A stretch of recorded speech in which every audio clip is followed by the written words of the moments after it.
The one thing that's the one thing, which is the main thing, is that we keep the family together. And for 17 seasons, we have heard Mary, Janelle, and Christine fondly remember what an amazing dad Kody was when their kids were younger. Even McKelty and Gwendolyn on their various social media platforms have recounted fond memories that they have with their dad when they were growing up. But for 17 seasons, what we witness on the show is Kody's relationship with his kids becoming more and more estranged to the point where now the kids' relationship with their dad is virtually non-existent. Does Kody just lose interest in his kids as they get older and develop ideals and opinions of their own? Or has Robyn slowly and methodically poisoned Kody against his own children? Could it be a combination of both? We have a lot to talk about. Let's get into today's video.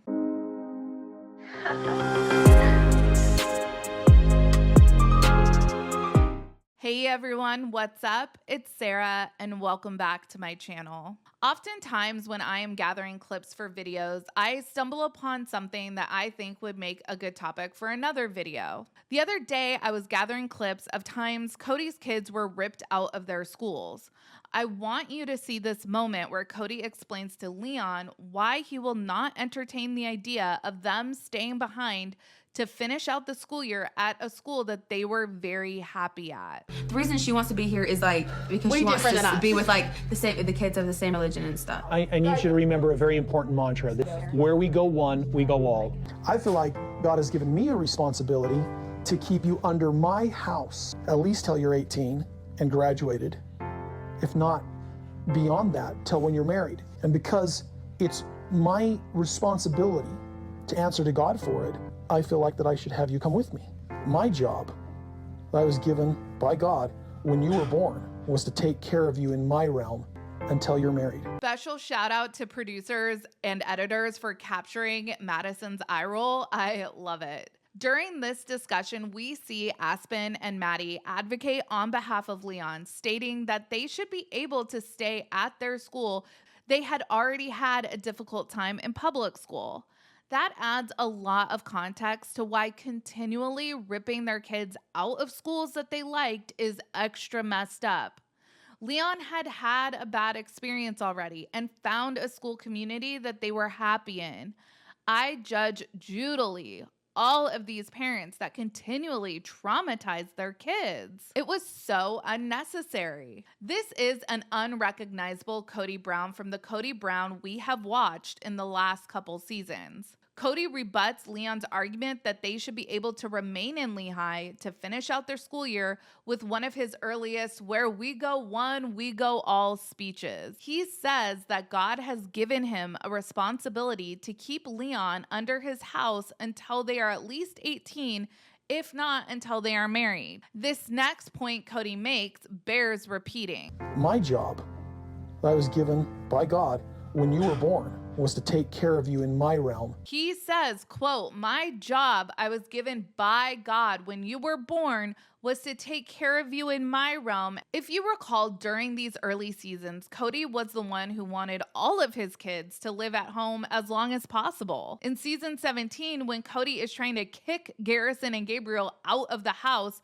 Janelle points out this hypocrisy. Well, honey, look, we have always done what we could to launch our kids and stabilize them. Yes. We got Garrison a car. That was it. He went to the military and did the rest of it on his own. So like from the very beginning, we have done everything we could in just trying to make sure these kids were all launched and stable. So this, I mean, the version of us doing that for Garrison is this, like letting him stay here and save up his money for a down payment on a house. I want to make one thing very clear.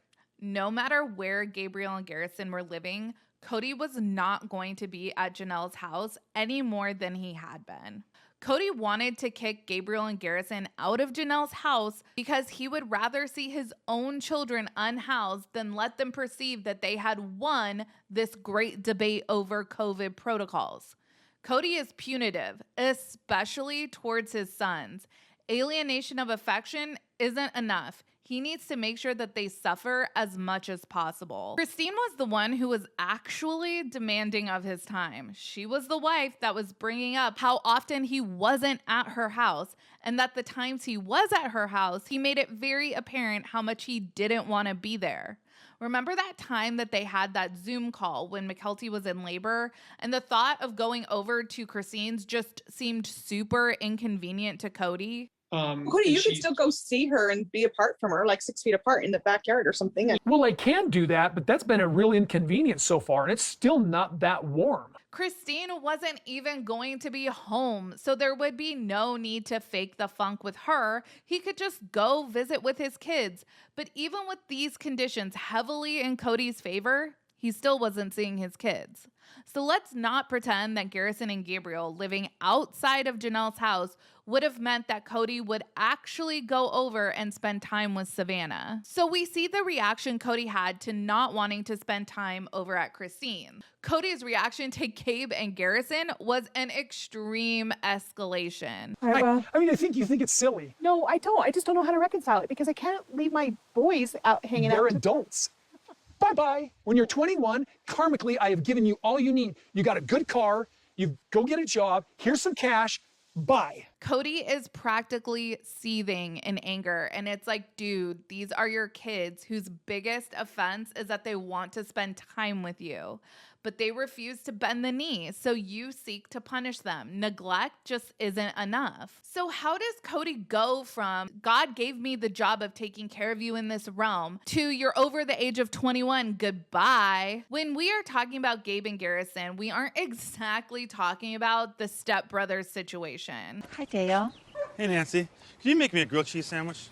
Sure. He's testing you to see how much you can get away with. I see. Garrison is actively saving money to purchase a home. Living with Janelle is a means to an end for him. And Gabe is barely out of high school when this is filmed. If we're going to talk about wives most likely to have their 40-year-old children still living at home, I mean, that is clearly Robyn. Just because Janelle isn't pushing her kids out the door doesn't mean she's clipping their wings quite the same way that Robyn is doing to her kids. Robyn has actively waged war against Kody's other kids. She victimized herself against Hunter's teenage angst. Gwen recalls a time she pulled over the car and berated Gwen for what she said about Dayton, Aurora, and Brianna not being her biological siblings. And it's not that Gwen didn't consider them full siblings, because she did. She just was making a factual observation. Then, with this move to Flagstaff, Kody's kids were never seeing him, and they know him to be a freedom lover and a champion of individual liberty. And suddenly it's rules, rules, rules. Gabe and Garrison are like, hey, this is super out of character for who we know our dad to be. So it's probably coming from Robyn. And I 100% believe that it was all coming from Robyn. I believe Robyn is poisoning Kody's relationship with his other kids, and Kody is too dumb to notice because Robyn disguises her manipulation as adhering to the patriarchy, and Kody cannot resist smoke being blown up his ass. Honestly, it makes me question if Kody really does lose interest in his kids as they get older. Or were his kids aging out of favor at the same time he was falling in love with Robyn? It's likely a combination of the two. Let me know your thoughts down in the comments. Make sure you like this video and subscribe to my channel. Check out my second channel, Sarah Spills. I'll leave a link for that in the description of this video. Follow me on Instagram, Threads, and Twitter at Reality Squad, and I will catch you guys in the next video. Take care. Have a good one. Much love.